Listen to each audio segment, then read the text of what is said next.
Meron po akong ipaparinig sa inyo kung ano inyong masasabi dito. Si dating Undersecretary Badoy, diba? Ng PCO noong araw, under Duterte administration.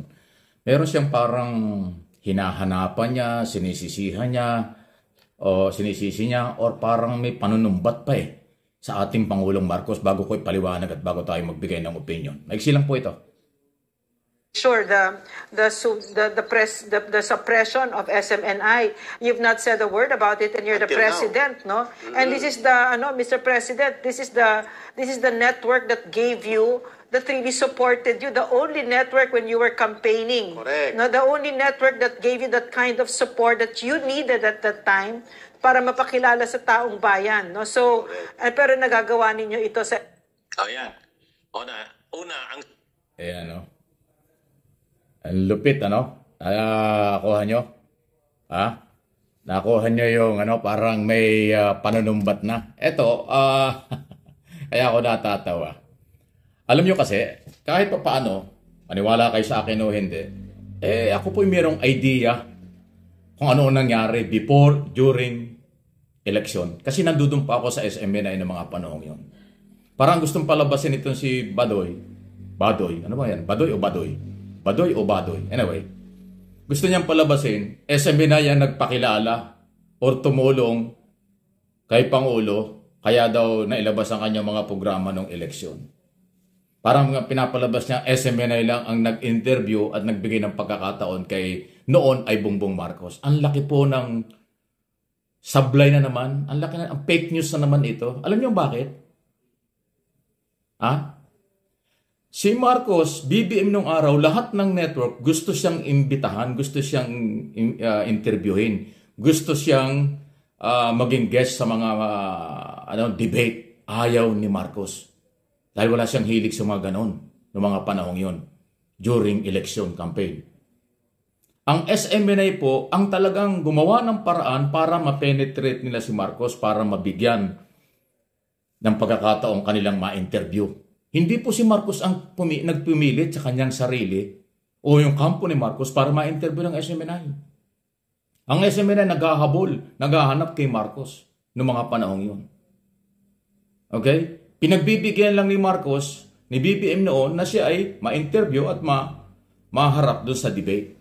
So hindi si Marcos po ang nagsumikap noon para siya ma-interview. Ang SMNI ang gumagawa noon. Kami nandudun. Actually, si Marcos, si BBM noon, ilang beses ko na-interview doon sa aking programa noon, ako nandudun pa Kami ang naghahanap sa kanya. Hindi si BBM ang naghahanap sa amin.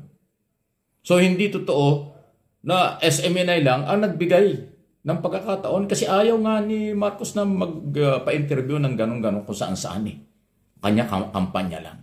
Tapos ngayon susumbatan dahil nasara ang SMNI. Ang layo naman. Hindi naman po, parang wala daw utang na loob, parang ganun gustong palabasin.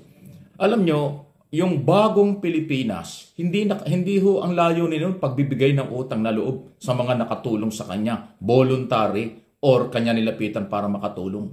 Pagbabago yung bagong Pilipinas.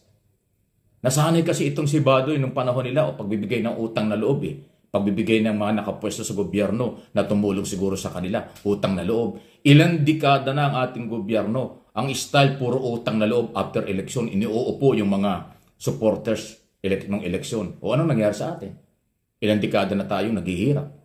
Ngayon may pagbabago, bagong Pilipinas, hindi nakatingin sa utang na loob, hindi nakatingin kung ano ang gusto lahat, tulungan, lahat ay pinupuntahan at inaaksyonan ng ating Pangulong Marcos.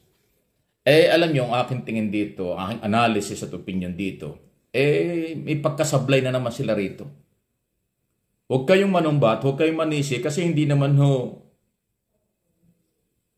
kayo lang ang nakatulong kung kayo man ay nakatulong kay Marcos. Ang taong bayan, yung 31.5 million na bumoto. Pangalawa, ako, ang tingin ko nga, dahil ako nandun, kami naghahanap sa kanya. Nagamit. Ang dapat ang SMNI ang siyang may utang na loob sa mga Marcos kasi pinagbigyan ng kanilang request na interview. SMNI ang nakinabang dyan. Nakilala sila. Di ba? Alam ko yan. Nandudun ako noon Di ba? At saka alam po ninyo, talagang halatang halata ito si Badoy at yung kanyang kasamahan dyan. Talagang hindi nila alam ang trabaho ng media. Ang trabaho ng media, magbalita lang. Hindi pinag-uusapan ng utang na loob. Ako, ang tagal ko na sa industriya ng broadcast. Hindi ko inisip kahit minsan na pag ako'y nag-interview, may utang na loob sa akin yung in-interview ko. Ang aking policy, ang aking prinsipyo, ako ang may utang na loob sa aking ini-interview. Dahil ako'y binigyan ng pagkakataong ma-interview siya, binigyan ako ng pagkakataon na, binigyan ako ng oras na siya ay sumuporta doon sa aking mga gustong itanong at siya'y sumasagot. Bilang nakakuha ko ng impormasyon sa kanya, ako ang may utang na loob. Yun ho ang prinsipyo ng media. Pag ang media ay nakatingin sa utang na loob, hindi yan magiging parehas. Magiging bias yan. Delikado po yan.